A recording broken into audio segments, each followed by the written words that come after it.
Bu eşk aleminin vurğunuyam ben. O xallı gözəli gördüğüm gündən işarət eylədim ona, o da qımışdı, onun hərəkəti ilə canım alışdı. Bu vaxtı göydə də ildırım çaxdı, elə bil qanıyla qanım qarışdı.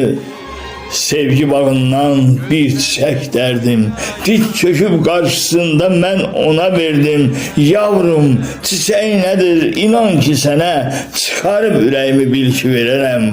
Bu ürək dil açıb söyləyər belə, inan bu ürəyin sən sahibinə.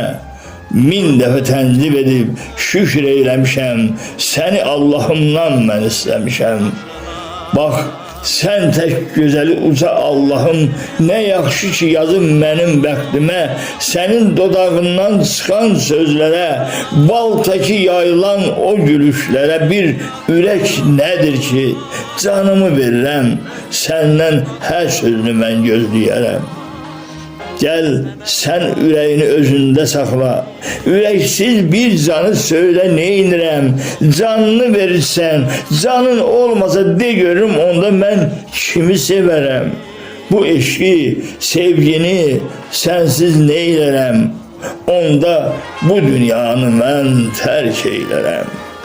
Ne sənə bir şey olsun, nə də ki mənə, öpüşlə bildirdim sevgimi sənə, ərmağan etdim mən, bax bu qəlbimi, axşamı gözləmə, göndər elçini, yaradan özü kəsib bizim kəbini.